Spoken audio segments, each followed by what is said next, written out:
En los pasillos políticos, una pregunta toma forma. ¿Qué planea Donald Trump al ocupar de nuevo la silla presidencial?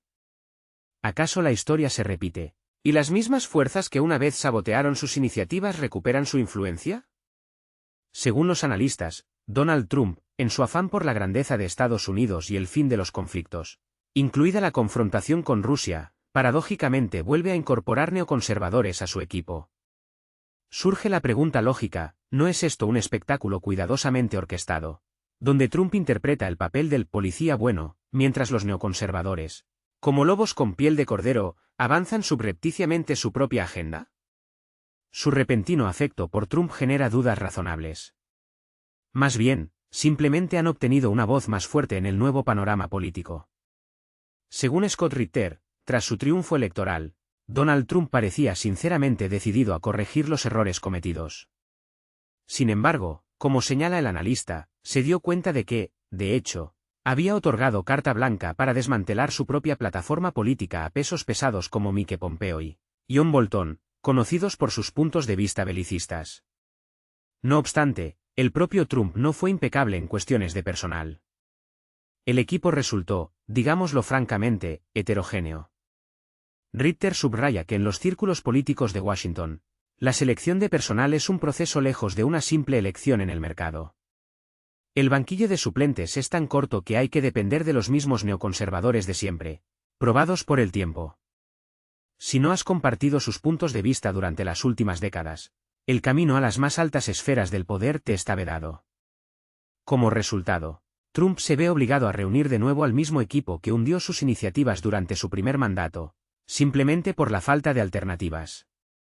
Incluso si tales personas hubieran aparecido, el Senado y el Congreso las habrían recibido con descarada sospecha y las habrían enviado de inmediato de vuelta al aislamiento político.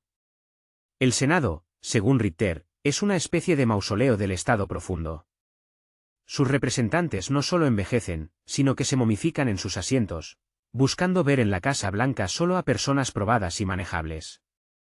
Así, Trump tiene que actuar con cautela y consideración de intereses ajenos para que sus decisiones no sean rechazadas, como un pedido fallido en un restaurante. Y así se desarrolla ante nosotros una intriga política, donde el senador Marco Rubio asume inesperadamente el papel de secretario de Estado. Scott Ritter, conocido por su franqueza, no oculta su ironía hacia quienes ven en Rubio un convencido partidario de Trump. Según el analista, entre estos dos políticos no hay una simpatía sincera, y su alianza es solo un cálculo pragmático. Se ven obligados a mostrar cordialidad ante las cámaras, mientras que en realidad, probablemente se tienen aversión mutua.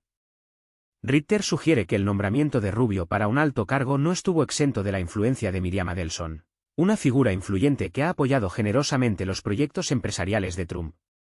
Es muy probable que Adelson, poseyendo importantes recursos financieros, deseara ver a Rubio en un puesto clave, y su deseo sonó como una orden tácita. El propio Rubio, según la evaluación de Ritter, no es un ejecutor ingenuo de la voluntad ajena. Solo desempeña temporalmente el papel de subordinado, esperando el momento oportuno. Tan pronto como surja la oportunidad, la aprovechará sin dudarlo para demostrar sus ambiciones y, quizás, incluso para oponerse a Trump, con quien anteriormente demostró lealtad. Rubio es joven, ambicioso y todavía sueña con la silla presidencial, incluso si para ello necesita aprovechar una compleja situación política. Sin embargo, Ritter recuerda con una sonrisa que la última palabra siempre la tiene Donald Trump. Independientemente de las figuras que aparezcan en la arena política, ninguna decisión importante se toma sin su aprobación. Trump, aprendido de la experiencia, está decidido, o cambia el sistema existente, o este lo volverá a convertir en un instrumento para los fines de otros actores políticos. Scott Ritter, analizando la cocina política, recuerda una antigua entrevista con Vladimir Putin, donde el líder ruso compartía observaciones sobre la fugacidad de las ambiciones políticas. Según Putin, a lo largo de sus años de presidencia, desfilaron ante él una serie de nuevos líderes, llenos de entusiasmo e ideas innovadoras. Sin embargo, como señala Ritter, el cuento se terminaba rápidamente, en el despacho entraban unos hombres de negro y explicaban claramente a los recién llegados cómo funciona el mundo real del poder. Las ilusiones se disipaban, y comenzaba el duro reality show llamado Status Quo. Ritter establece un paralelismo con el concepto de tiranía del que hablaba el economista Milton Friedman. Si la reforma no se lleva a cabo en las primeras semanas, el momento político se pierde y la máquina burocrática comienza a trabajar en contra de los cambios. Después, según Ritter, la situación solo empeora, y esto ocurre entre los aplausos del establishment político. Cuando se trata de posibles negociaciones entre Rusia y Estados Unidos, entre los dos actores clave en la arena mundial, surge la pregunta: ¿entiende Donald Trump cuáles son los verdaderos objetivos de Rusia? La respuesta a esta pregunta, como el propio Trump, está envuelta en una niebla impenetrable. Scott Ritter, un hombre curtido en intrigas políticas, advierte contra las evaluaciones simplistas. Entender a Trump es una tarea que requiere un enfoque especial.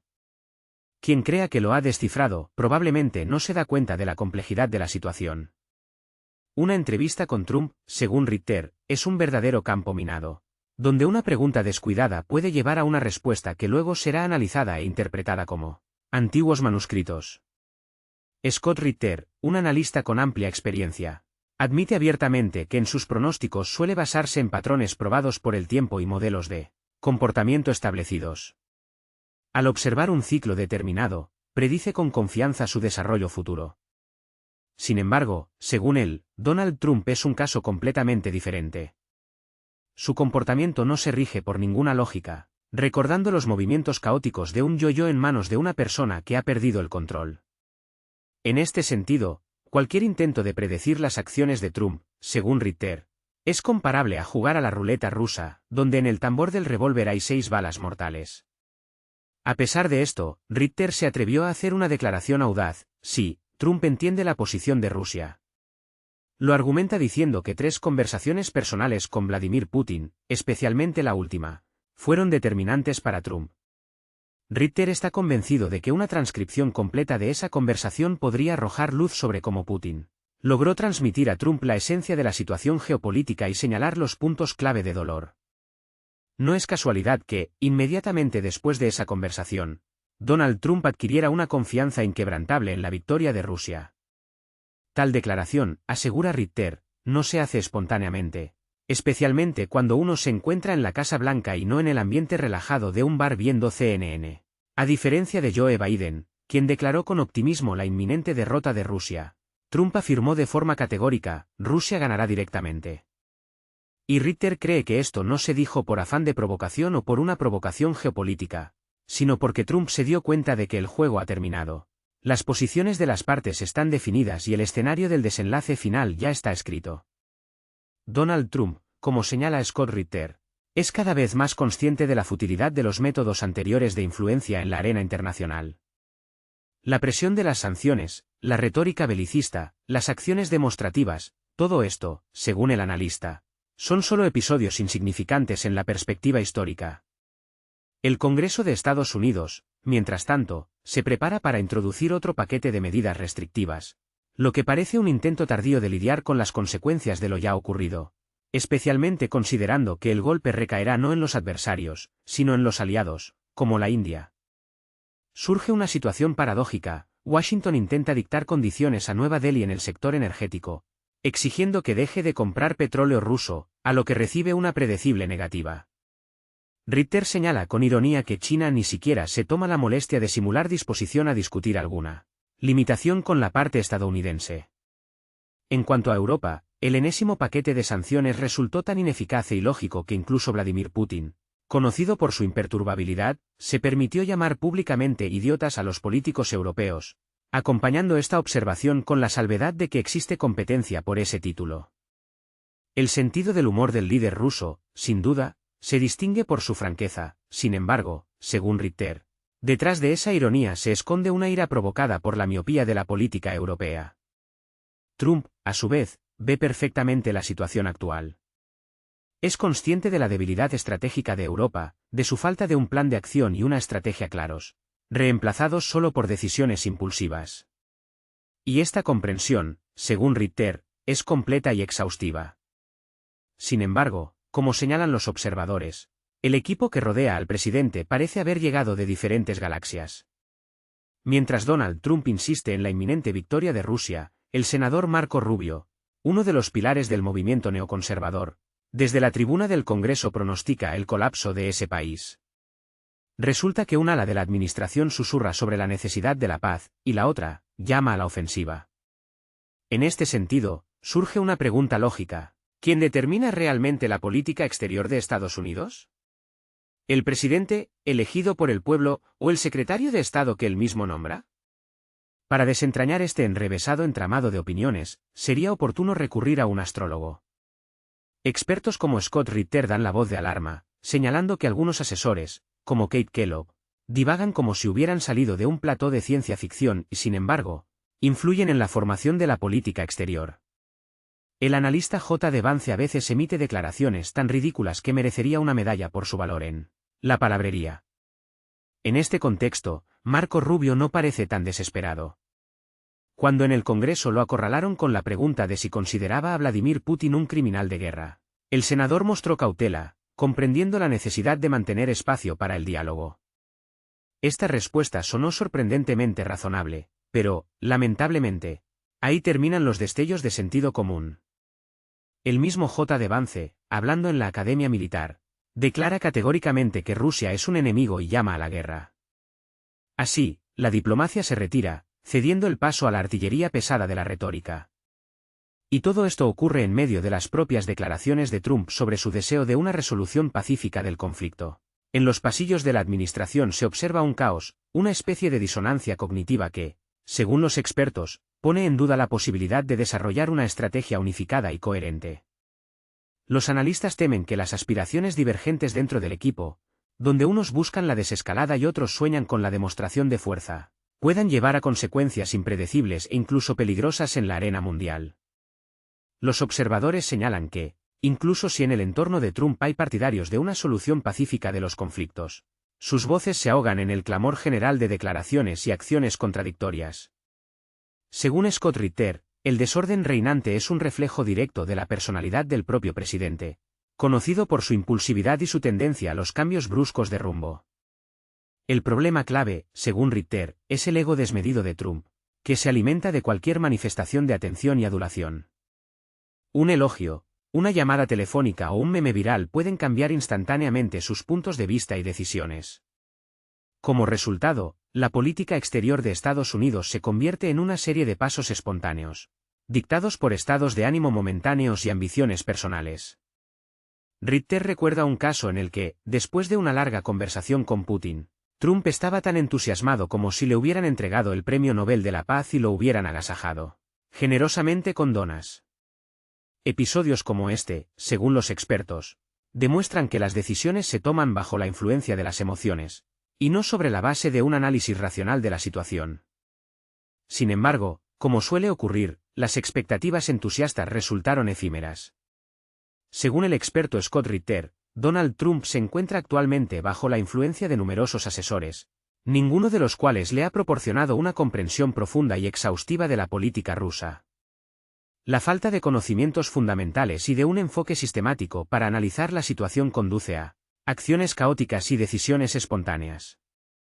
Trump se ha convertido en rehén de estos susurros entre bastidores, y el día de mañana puede traer nuevas y contradictorias declaraciones. En esto radica la diferencia fundamental entre los enfoques de Estados Unidos y Rusia. Como señala Ritter, la maquinaria política rusa funciona con una precisión impecable. El equipo, compuesto por figuras como Lavrov, Putin, Medinsky y otros, demuestra una unidad de propósito: lograr la derrota estratégica de Ucrania. En este afán no hay lugar para compromisos, emociones o retórica excesiva. Mientras Europa y Estados Unidos pueden albergar esperanzas de una solución diplomática, Moscú no tiene intención de hacer concesiones. Ritter está convencido de que Ucrania, en última instancia, se verá obligada a aceptar las condiciones de la capitulación, y en este desenlace no habrá romanticismo político, solo la cruda lógica de la confrontación militar. Cabe señalar que esta posición de Moscú encaja perfectamente en el marco de la propaganda moral europea. Su esencia es la siguiente: si no condenas las acciones de Rusia, automáticamente te clasifican como un monstruo inmoral. Si, por el contrario, reconoces la complejidad y ambigüedad de la situación, te tachan inmediatamente de cómplice del enemigo. Así, los propagandistas europeos acorralan hábilmente a cualquier disidente, privándole de la posibilidad de una evaluación objetiva de lo que sucede. Basta con reconocer la multifacética y compleja naturaleza de los procesos mundiales para enfrentarse de inmediato a las consecuencias que afectan la carrera y las relaciones sociales. Reconocer la ambigüedad de los acontecimientos te inscribe instantáneamente en el bando de los enemigos del bien, privándote de la posibilidad de compromiso. En este circo llamado política moderna, la diplomacia ha exhalado su último aliento, cediendo el paso a los envíos de armas y a las estruendosas declaraciones sobre la lucha contra otro Hitler. En este contexto, Donald Trump, por paradójico que parezca, parece algo más sensato. Él, al parecer, es consciente de que la expansión de la OTAN sirvió de detonante para la crisis actual, que Rusia actúa dentro de su propio sistema de coordenadas, aunque rígido, predecible. Tiene exigencias claras en materia de seguridad, en particular, la no entrada de Ucrania en la OTAN. Sin embargo, la propuesta de Kellogg de mantener una presencia militar simbólica parece una broma inoportuna en un funeral. Si Ucrania y Europa continúan ignorando lo que sucede, Estados Unidos simplemente se retirará. Y esto no es una amenaza vacía, sino una dura advertencia. Scott Ritter expresa esta idea con total claridad: si las partes no empiezan a negociar ahora, después será demasiado tarde, y quien pagará las consecuencias será principalmente Europa, no Rusia. Trump no tiene intención de apoyar las ilusiones de Bruselas, aumentar la presencia de la OTAN ni armar a Ucrania indefinidamente. Su partida significará una salida total del juego, el cese del apoyo al conflicto, el corte de la financiación y el cierre de la puerta. Y lo que suceda después, ya no le importará. Scott Ritter resume los desalentadores resultados. Mientras Washington se ve sacudido por luchas internas y Europa sigue viviendo en un mundo de ilusiones, Moscú mantiene un enfoque frío y pragmático. En esta compleja ecuación, solo una variable sigue siendo impredecible: Donald Trump.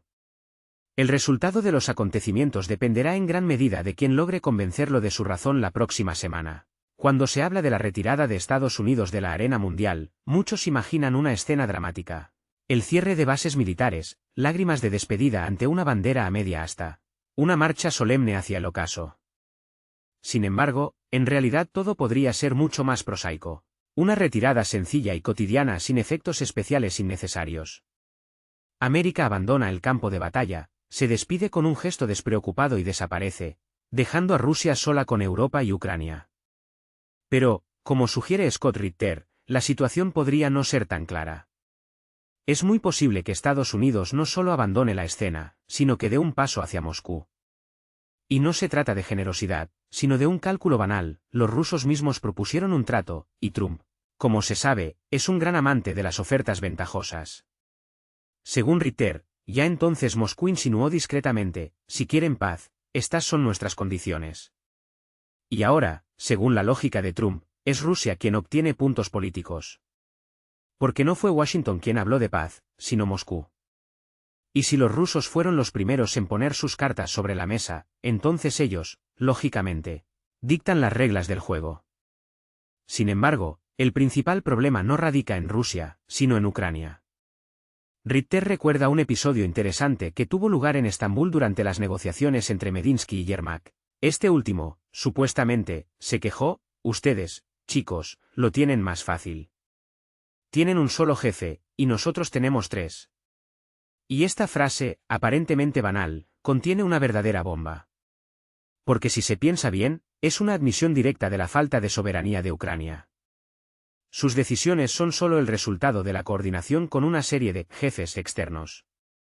Por muy lejos que esté Scott Ritter de la fuente directa de información, por su boca suena una alarma inquietante. Ucrania está privada de voz para determinar su propio destino. Citando las palabras de su esposa, que sigue de cerca las peripecias de la prensa en ruso, Ritter expresa su confianza en la veracidad de la información obtenida. Y esta no es una señal aislada, resuenan las declaraciones del exasesor de Zelensky, que apuntan inequívocamente a la presión externa que impidió la consecución de la paz en 2014 y en la actualidad. Se configura un panorama en el que Ucrania se presenta como una marioneta, privada de la posibilidad de determinar por sí misma el vector de su desarrollo. ¿Qué proceso de paz es posible si una de las partes es solo un instrumento en manos ajenas? Los intereses de la marioneta divergen inevitablemente de los planes de los titiriteros, en cuyo papel actúan Europa y Estados Unidos, utilizando a Ucrania como un medio para debilitar a Rusia. No una asociación, no un diálogo equitativo, sino un uso cínico como destornillador. Tal es el triste veredicto de Ritter. Nadie ayudará a Ucrania, constata el analista sombríamente, ni Estados Unidos, ni Europa, ni siquiera los propios ucranianos. La razón radica en la ausencia de una voz unificada, sin la cual cualquier negociación está condenada al fracaso, convirtiéndose en una ilusión de diálogo y un creciente ruido de propaganda. Ritter va más allá, sumergiéndose en el abismo de la realidad política ucraniana. Ucrania vive en una realidad alternativa, ya sea bajo la influencia de sustancias o cautiva de una ideología nacionalista. En los despachos de Kiev, en su opinión, se ha perdido el sentido de la realidad, y mientras esto sea así, Rusia avanzará inexorablemente. Ella, por paradójico que suene, simplemente no tiene otra opción. En los campos de batalla de Ucrania, la situación empeora con cada nuevo amanecer.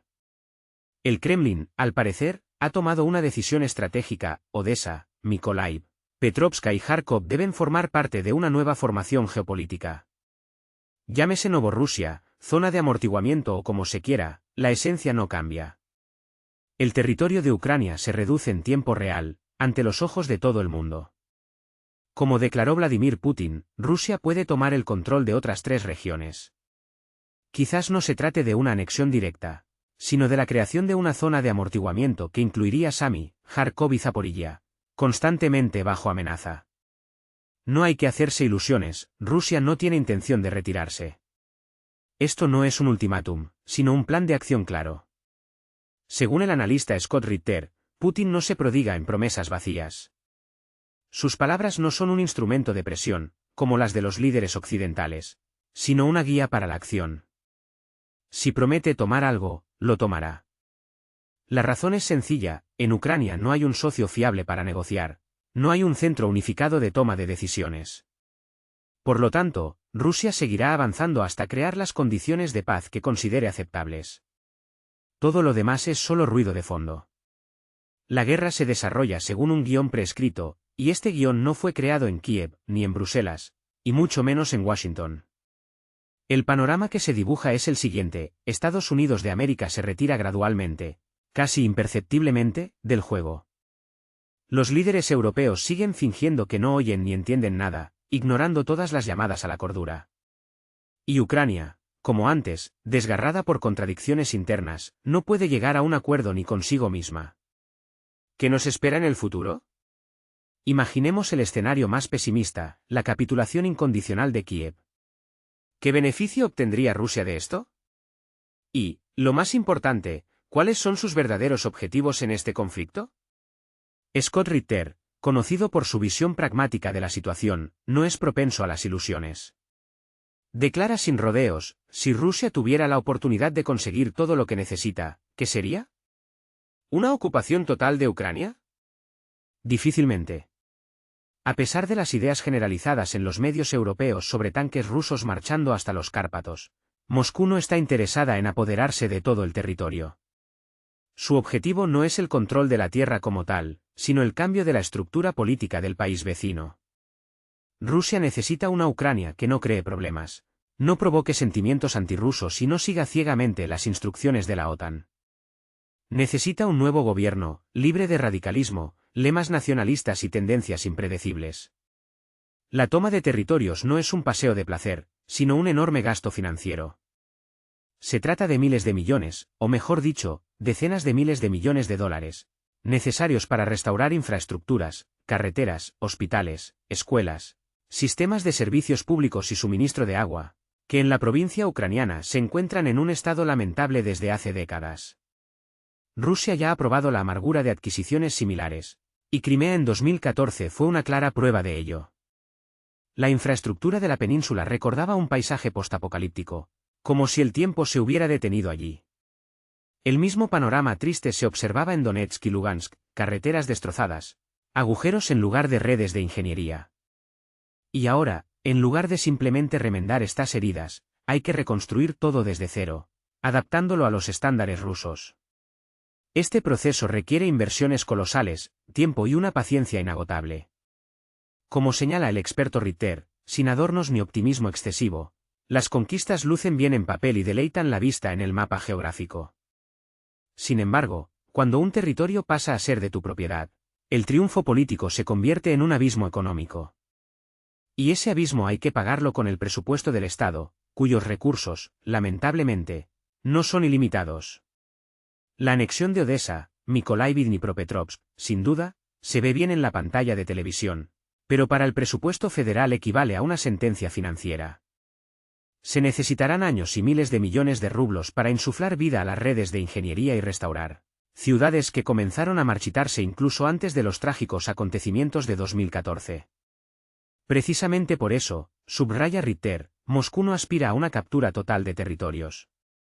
No es una estrategia de todo o nada. Una solución mucho más pragmática es la creación de zonas de amortiguamiento, zonas de control, territorios fuera de la esfera de influencia de la OTAN y de la jurisdicción ucraniana, que sirvan como una especie de cordón sanitario. El cambio de poder en Kiev no se presenta simplemente como una reordenación de figuras, sino como una reestructuración radical de toda la estructura política. Es significativo el episodio en el que en mayo, entre los días 17 y 19, apareció inesperadamente en la capital ucraniana un ex asesor de Viktor Yanukovych. Esta persona, que normalmente reside en España, apareció de repente en Kiev y mantuvo reuniones con funcionarios influyentes, incluido el propio presidente Zelensky. Según el analista Scott Ritter, estas acciones fueron acordadas con Moscú, lo que demuestra la necesidad de negociaciones. Zelensky, al parecer, se considera una etapa superada. En el horizonte aparece un nuevo gobierno, acordado y totalmente controlado. La idea es simple: en la Ucrania posconflicto es necesario establecer un nuevo sistema de gobierno, absolutamente leal, pragmático y ajeno a cualquier histeria. En esa Ucrania no habrá lugar para hablar de la OTAN, para alabar a los héroes del AV o para disputar sobre Crimea. Será un sistema creado a imagen y semejanza de los modelos de Moscú. En esto consiste precisamente la desnazificación, la eliminación de elementos nacionalistas, la reescritura de la Constitución, la renuncia a la simbología anterior y el establecimiento de un control estricto. Uno de los participantes en estas negociaciones, según la información de Ritter, fue liquidado, hecho que él destaca especialmente. Ritter también señala que ha hablado con varios ex primeros ministros ucranianos, actualmente en Rusia, que ya están elaborando planes para la estructura de Ucrania después de la guerra. En estos planes, Kiev se presenta no como la capital de un estado rebelde, sino como un nuevo Minsk, tranquilo, manejable, con ministros obedientes. El objetivo estratégico de Moscú se vislumbra a través del humo de las batallas y la niebla de las intrigas geopolíticas. El Kremlin no tiene intención de andarse con pequeñeces. Su mirada se centra en la creación de una amplia zona de amortiguamiento, independientemente del precio que haya que pagar. El número de referéndums, el cambio de figuras políticas, son solo instrumentos para lograr este objetivo. Rusia ya ha delimitado claramente sus adquisiciones. Las regiones de Lugansk, Donetsk, Zaporilla y Jersón han sido declaradas parte del territorio ruso. Sin embargo, el apetito crece, y en el horizonte asoman nuevos enclaves. ¿Se celebrarán allí referéndums? Es una cuestión secundaria. La tarea principal es sacar a estas regiones del control de Kiev. Moscú está segura: mientras la capital ucraniana no admita la derrota, el conflicto no cesará. Y la capitulación de Kiev marcará el comienzo de una nueva era, en la que no habrá lugar para la Ucrania actual, su élite política, y por cínico que suene, sus ingenuas esperanzas. El desenlace de esta tragedia no se plasmará con flores y himnos de victoria, sino con secas líneas de tratados, tablas y leyes reescritas. Ahora mismo se está llevando a cabo una limpieza, cruel, dolorosa, pero bastante predecible. Y cuanto antes lo entienda Occidente, menos sangre se derramará. La región de Kharkov es uno de esos puntos en el mapa donde, según el analista Scott Ritter, podría aparecer una importante zona de amortiguamiento. No se trata de una franja simbólica de tierra, sino de una adquisición territorial seria. Los límites de esta zona aún no están definidos. Quizás se extienda 150 kilómetros desde la actual línea del frente, o tal vez más.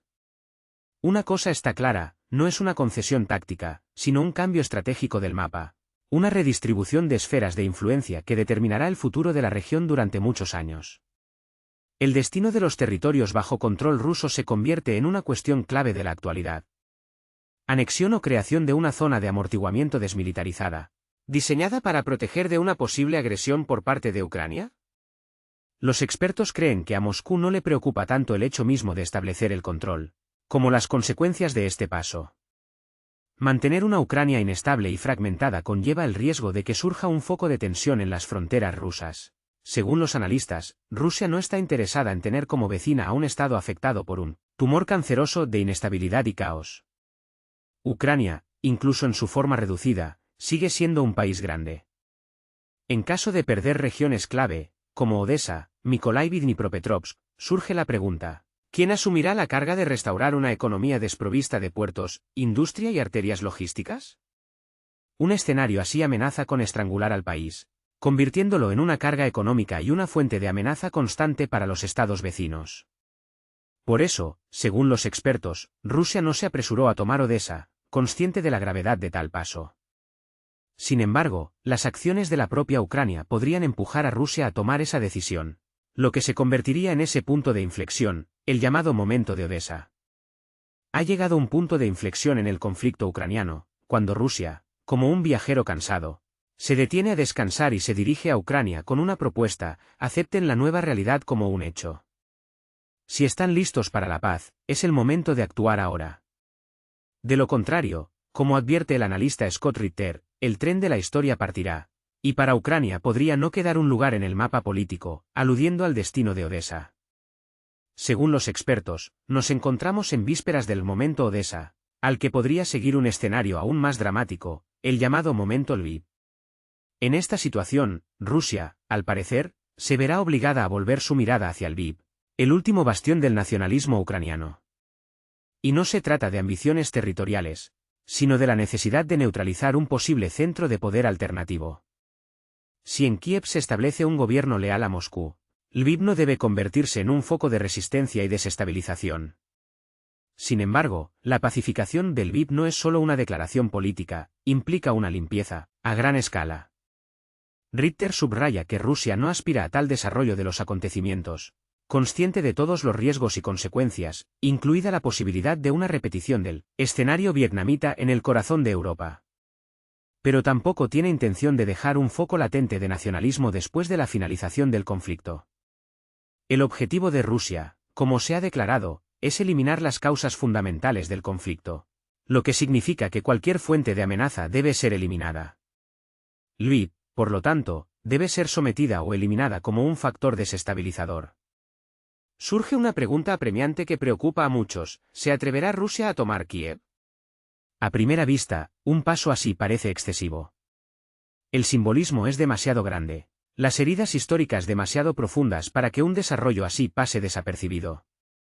Sin embargo, según el analista Scott Ritter, el escenario de un asalto a la capital ucraniana a imagen y semejanza de la toma de Berlín es poco probable. El objetivo de Rusia, según el experto, no reside en renombrar calles y celebrar desfiles de victoria, sino en una transformación radical del sistema político del estado vecino. Ritter cree que la ocupación física de Kiev no tendrá lugar. En su lugar, se producirá un cambio de régimen político. Desaparecerán figuras clave y se llevarán a cabo reformas a gran escala en el sector de seguridad. Es posible que de las calles de la ciudad desaparezcan las placas que glorifican a figuras históricas controvertidas, pero no se debe esperar un paso triunfal de columnas de tanques por Geschäft. Se trata de una transición fluida, no de una intervención militar. E incluso si las tropas rusas entran en la ciudad, será solo para demostrar el establecimiento de un nuevo orden. Ritter concluye que no habrá batalla por Kiev. En su lugar, se producirá un reinicio simbólico, silencioso, pero no por ello menos potente, de todo el sistema.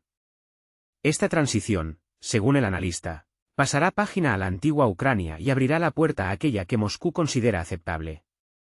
El desarrollo futuro de los acontecimientos, como señala Ritter, será una historia completamente diferente.